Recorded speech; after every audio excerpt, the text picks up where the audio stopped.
Hi everyone, and welcome along and welcome into the art studio where I do all my painting for YouTube and Patreon, and of course there are an awful lot of these knocking around, my beloved Pro Arte paintbrushes. Well, I wonder if you've ever thought about how a paintbrush is made. Yes? No? Well, what I never thought I'd get the opportunity to do is to actually go and see firsthand how they were made, because the Pro Arte factory is in a place called Skipton, which is sort of halfway up the UK, and we just happened to drop in on our way home from our big Scotland road trip that we did in the summer to meet Johnny, Peter and the rest of the Pro Arte family. And amazingly, I found out that I'm not even pronouncing that right. To hear about how these paintbrushes are made, and we've got a very, very special reveal at the end of the video for a brand new product launch. So keep watching and enjoy watching our visit to the Pro Arte, or is it Pro Arte factory in Skipton.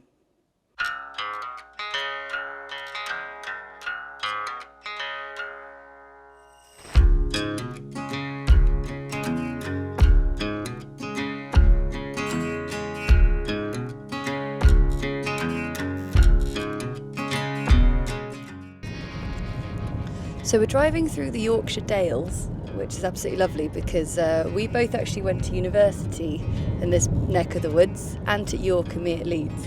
But we are driving back down on our way home, but we're making a few stops, and the next one is very exciting for me because we're visiting Pro Arte, who are they make the paintbrushes that I use and love, and that all of you have come to use and love as well. So those white handle paintbrushes that you see me use every single YouTube video are made right here in Yorkshire, in Skipton. So I'm so excited when they said that we could come and visit and see the paintbrushes get made. This is like Disney World for me. So yeah, we're nearly there.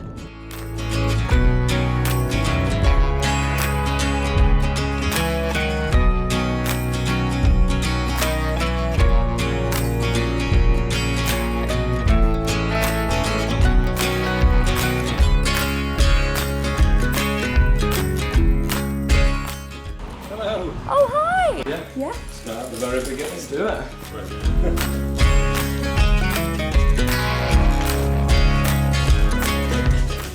So it's all hidden away.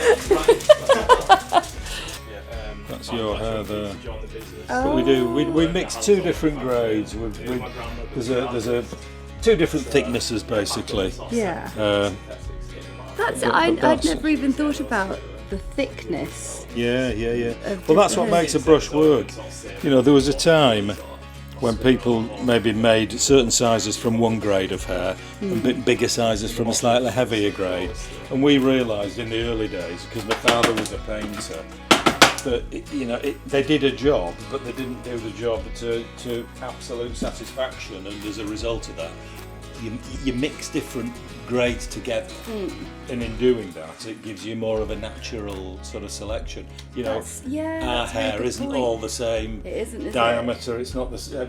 So it varies. So that's what we do. We mix the hair. We mix it in different proportions depending on the size of the brush.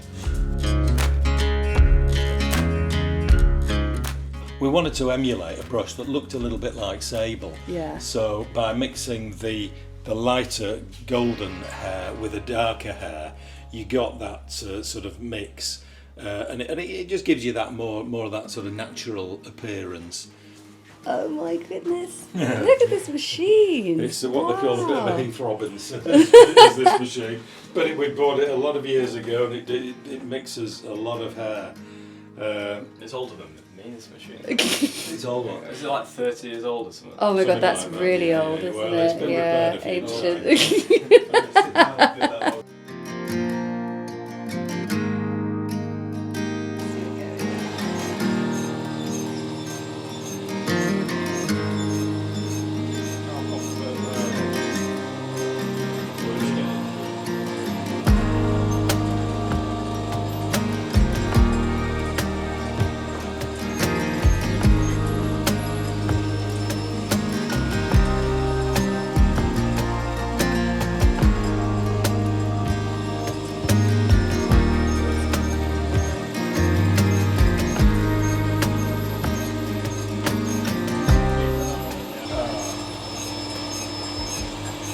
this is like mixing the. It's mixing the two grades together, basically. Yeah, so what it does is you can see, if you have a quick look in sort of this end there, you can see it's quite thick.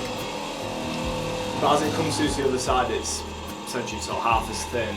Oh, I see. Yeah. And then as it feeds through the machine, annoyingly you can't really see fully into it, but it comes through quite thin. And there's a plate that moves backwards and forwards there, twice the speed, so it essentially doubles it up. So you're layering on top every time, and then it comes back round, thins out, layers.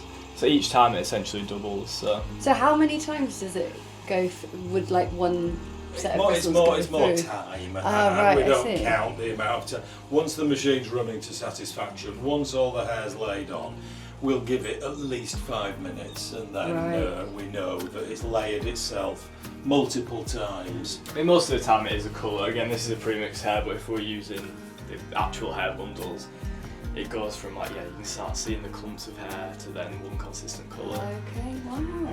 And what is the powder just like a... It just helps separate the fibres. It's like a talcum powder. Wow. It just stops the hair from sticking. Yeah. Just pop that back in. There we go.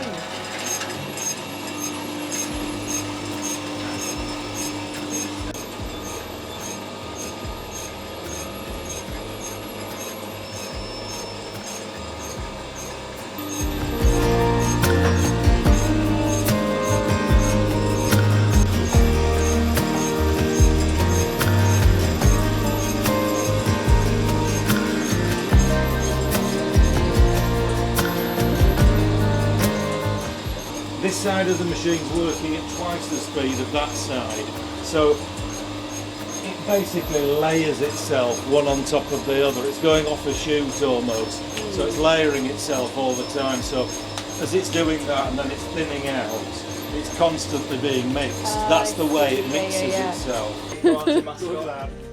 Oh, hello. Who's this? Barney. Hey, buddy. He seems suitably interested. Yeah, good lad. Oh, Barney, good boy. Downstairs for the Ferrule pluses. So are you filling the ferrules? Yeah. Yeah.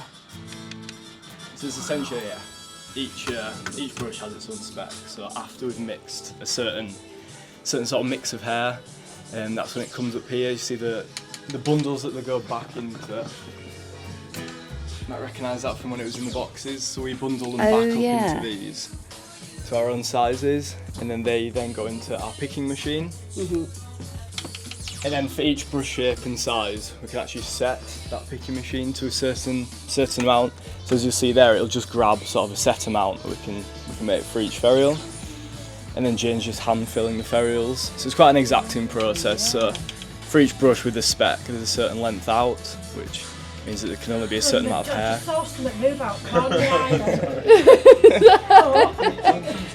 He's so stealthy. What's this box? Yeah, so that each one of the plastic things has a slight tip in it, so that's where you get your tips. So they'll be round. Okay. Oh, that's. And as the shape, it'll start to bring that round into it. Now that is interesting. I did wonder how that bit happened. So the hair in the ferrule will still be quite loose there, it won't have been pulled. So that's, as it shakes, it'll get the shape into it. And then once it comes out, they'll just be pulled so it's tight within the ferrule. And that's when it goes into one of the boxes behind. And then from there, I'll show you the gluing process after, but that's when it gets set. Right, gluing everything, like gluing the bristles in. So essentially, once that's what's just been made out there, which actually looks nothing like a finished brush. So that is essentially your slightly shaped hair into your ferrule. That's just been hand pulled tight. If you were to bash that around, you'd ruin the brush. Right.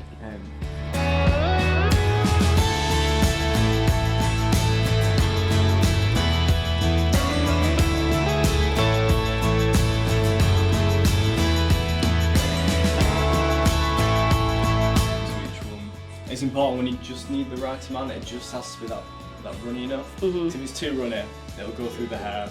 Yeah, and run down the bristles, then you've got like clogged up bristles. Yeah, exactly. If it's not enough, not what you want. It just doesn't get into the hair. That's when you pick up a brush and all the hair falls out. So that's amazing to think that in there are all the bristles ready to go, all drying. It's just really funny to see them without the handle on. You just never think about it when they're at this stage. Yeah. Rachel, hi, I'm Harriet. Hello, I just paid an invoice this morning. I got your email, thank you. Yeah, I did get it. Lovely to meet you. This is Crumble, and this is my husband, Ant. Hi, you're all right. Hello, you. I've seen pictures of you. Yeah. Yeah, He'd be the... my coat's downstairs in the dog treating. Oh, Crumble. So do you do part of the manufacturing as well? Yeah, Wow, if it so you gets do a bit quieter in everything. the afternoon, I'll come up here and do a bit. Wow, so what are you doing? These are 201s, the sterling acrylics. Yeah. So I'm just polishing these up. These have been finished wow. off handle on the heads, so it's just, I've head on handled them, they've been clenched, and now I'm just polishing them up ready to get packed. There's so many processes. I just can't get over it. Oh, it's amazing. Well, they look very shiny. Yeah, so we don't make the handles. These come sort of pre-printed to our spec to fit our ferrules.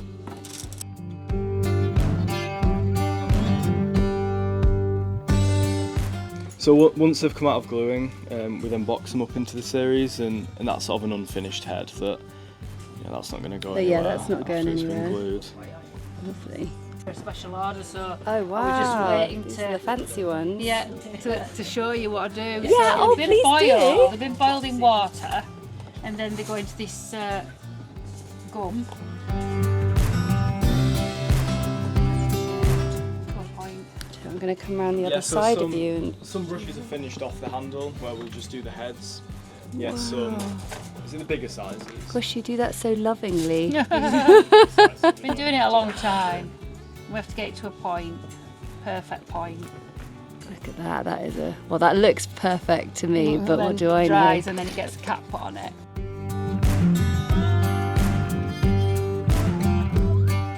Oh, was that a dropped one? Uh-oh. So they're Oh, yeah. trimmed and drying off. You know what though? I think that might make a really interesting petal shape. Just saying. I'll take that with me. So these are finished. Yeah, they're just They're ready to go then. beautiful. I just want they get polished up, obviously. Yeah. God, there's something so satisfying looking at a full box of those. They're like sweets, like jewels. They're done in the box. The 8s, they'll be done on the handle. Right. Which are there. We understand our system. I don't think anybody else would. Which is why we sort So- of bring the sides in just to keep them. So this is an unfinished one, as in it's been glued and put in. Trying to get, there we go, the focus on it. Yeah, that's And almost then- just the sort of raw fibre. Is that it's been mixed, been Okay, yeah. then made into a head, glued, and that's just before we treat the hair to its final finish. Okay, nice one. Yeah, so once we grab the sort of raw handles, once they come in, obviously they need to be printed up. It's something that Yes. Oh yes. There we go. The printed brushes. There they are. you'll Nice. from before. So is that what you're doing, Jesse? Oh, let's get the focus. There it is. So there's before and after. That feels like a really fiddly, like It's not that bad to be small fair. And again- margin of error. If you go back to the whole machine side of things, I mean, yes, we use a machine for it, but how people get away from not using someone to do it, not hand doing it. I mean, you see, even as Chrissy, if you're just going to do a couple, I mean, it's so exacting. Put it in at the right. In the amount of setup in that machine per handle, because each handle has a different diameter, which then affects how much the pad's printing down. Oh, have you got a brush that's got the Sex Pistols on it? There's Sex Yeah. Pistols on that. Yeah. That's so cool. I can show you it in the office. I can't show you on camera. Don't worry. Unfortunately.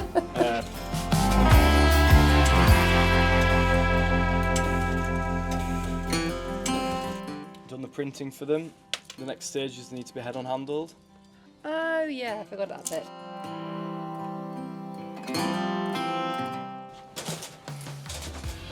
So there you go. I mean, that even with a bit of glue on it, just take that off. Even that looks quite unfinished as a brush. So this is where we put the clenching in. Just the two small dimples there. Yeah. You know, a lot of people think that's actually the only thing we do. That glue is enough to hold it, but just aesthetically, that just doesn't look finished at all. I see what you mean, yeah. I mean, sometimes for some of the bigger brushes, you do need the clenching in it. I mean, something like that.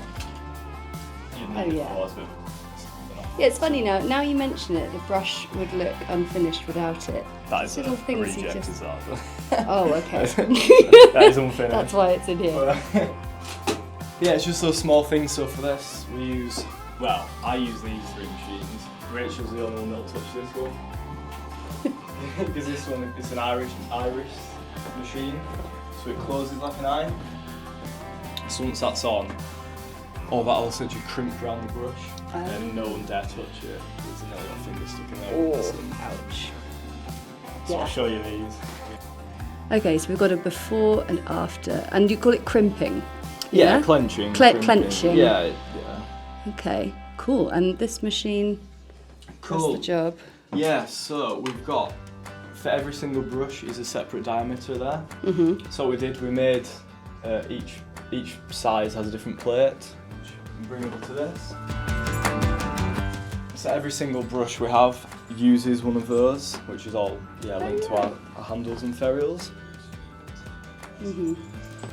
So then back off that's when they go into the machine, just tighten those in. Yeah. And then what this does, which I'm hoping has already been set to size, to look a bit daft, is, might be a little bit loud, but this oscillates up and down. Yeah. That one stays still, but then it's controlled by a foot pedal. Okay. So although that one's fully manual, this one does work off the air system. So it slowly comes up. But even though that's oscillating, just that final bit of it pulling up just helps soften it in. Yeah. Without that, that's when you get, like I showed you on that bigger flat size. It doesn't sort of damage it and come in too harsh. I'll just run a couple through. Yeah, please do.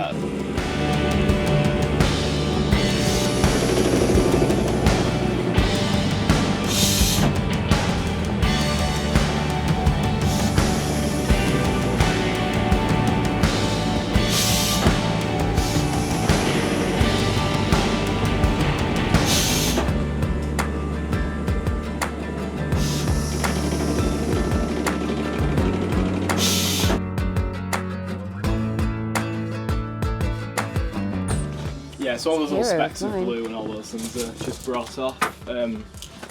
Polished back up. Look at Any little that. blemishes in the handle will come out.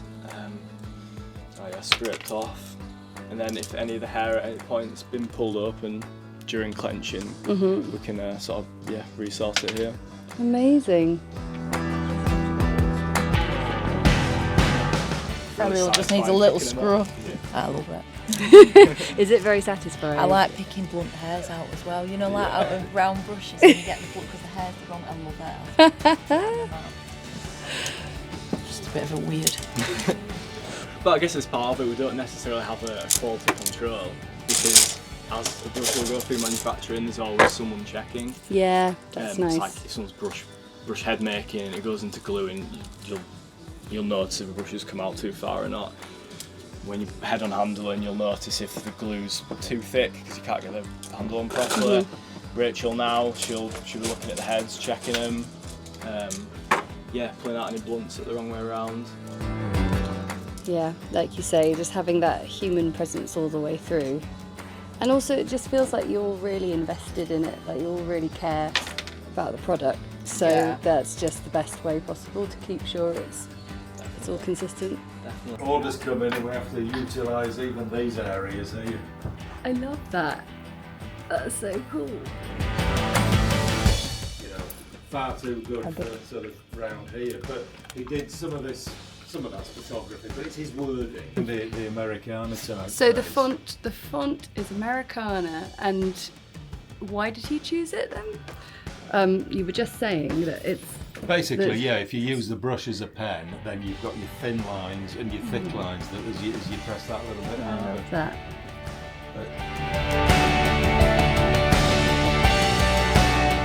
She learnt Latin, and it's Latin, and all it means is for art. Oh my goodness. Simple as that. That's what it Pro Arte. Yeah. Pro But it is Arte. Pro Arte. That's how you would pronounce it. But, Yeah. but no one does, so you don't feel as if... Okay. It's literally where everything goes out of the place. Ooh. So you've seen we've got the backup storage up at the top, but this is, you know, the packing room with all the sort of, you know, the bins for all the different ranges that we do. Have you found them? So it sort of goes on forever. But Yeah, so you've Are mine in here? Or no, we actually they're on the middle floor here. Oh, fair enough. Yeah.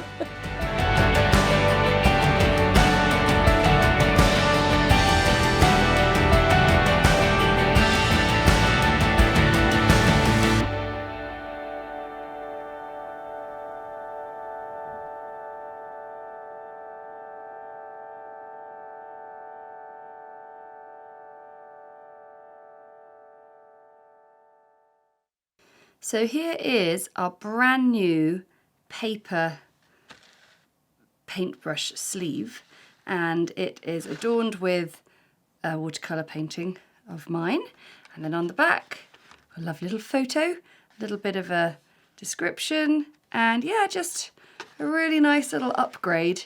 And then the most exciting thing is what's inside. Yes, it's paintbrushes. Yes, it's our beloved synthetic bristled pointed round brushes that we've been really enjoying using on the channel. But we have gone for a little update, because you'll see these ones say De Winton Paper Co. And we have decided to do a little redesign. So I get my brushes out, and you are now going to start seeing Pro Art times Harriet De Winton, because we felt like it was time to just really embrace the sort of the way in which the channel's grown, the audience has grown, and just celebrate this partnership that I've been working with Pro Art for, gosh, such a long time. And they've really transformed our fortunes in the business. Being able to partner them, have a brush collection and sell their brushes has just been the most amazing thing. And they're such wonderful people, as you can see from our little tour around the factory. So from now on, we are going to be transitioning into these wonderful new paper sleeves with, they also have a little bit of a reinforced cardboard bit in there just to help stiffen your brushes whilst they're in transit. And you will be seeing the brand new Pro Arte is the official way to say it, and I learnt that whilst we were at the factory. I've always said Pro Art my whole life, but that means art for all. Pro Arte times Harriet De Winton round, and then you'll see with the little ones, we've just put the description of what they're useful for, fine detail on there as well. So thank you so much for all your support over the years with these brushes. We started selling them in 2022. Obviously, I was using them on the channel a long time before then, and it's just been incredible seeing how all of you just adore these brushes as well, and so nice to have yet another amazing success story for the Pro Art family and factory up in Skipton. So thanks so much for watching. I hope you enjoyed seeing how the brushes get made, and that you will be getting your very own set of Pro Art times Harriet De Winton brushes coming to you very soon.